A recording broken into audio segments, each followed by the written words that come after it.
Untuk informasi lebih lengkap dan berita terkait, klik link deskripsi.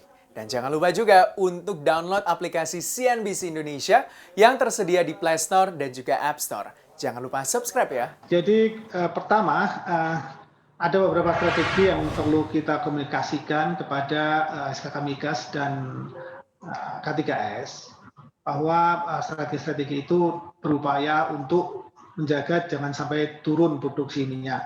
Ya, pertama itu. Yang kedua, upaya-upaya untuk mulai bagaimana meningkatkan produksi minyak. Satu. Jadi ada beberapa strategi yang kami siapkan untuk itu dan mudah-mudahan bisa terdeliver, terkomunikasikan dengan baik dengan SKK Migas maupun dengan K3S. Dan ini masih kita godok ya upaya-upaya itu dan saya kira ini strategi baru yang perlu kita godok dulu sampai matang.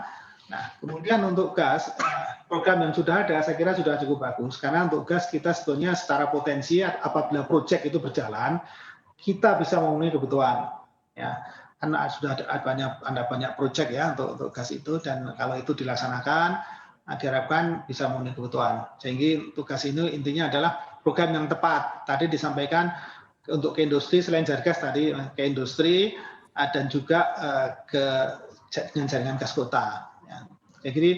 Jadi itu tahun 2021 harapannya produksi itu tidak turun dan bahkan diharapkan bisa mulai naik gitu ya, mulai naik dengan beberapa target. Memang Rokan menjadi prioritas kalau menurut saya, Rokan menjadi prioritas karena datanya juga lebih bagus, infrastrukturnya juga lebih bagus, jadi lebih favorable, lebih menguntungkan sehingga kita bisa dan potensinya juga masih besar. Jadi dari berbagai hal Rokan ini menjadi prioritas kalau menurut kami untuk minyak ya. Oke, Pak Tutuka, kalau kita lihat juga untuk di 2021 mendatang, adakah regulasi baru begitu yang akan diberlakukan oleh pemerintah untuk juga bisa mendorong perbaikan di sektor migas?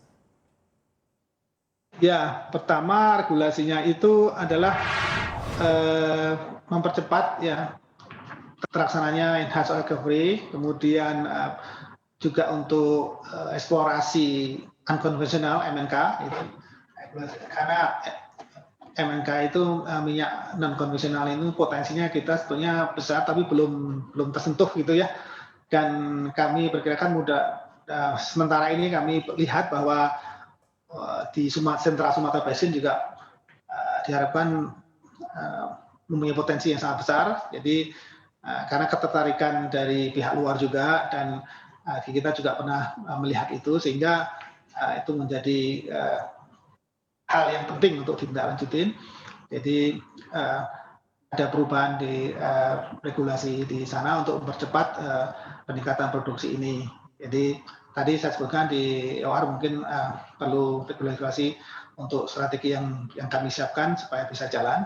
Kemudian di unconventional juga demikian peraturan yang ada mungkin kita perlu visit dan perlu kita revisi dan aturan-aturan yang di bawahnya mungkin kita perlu siapkan lagi untuk bisa terjadi program ini bisa berjalan lancar.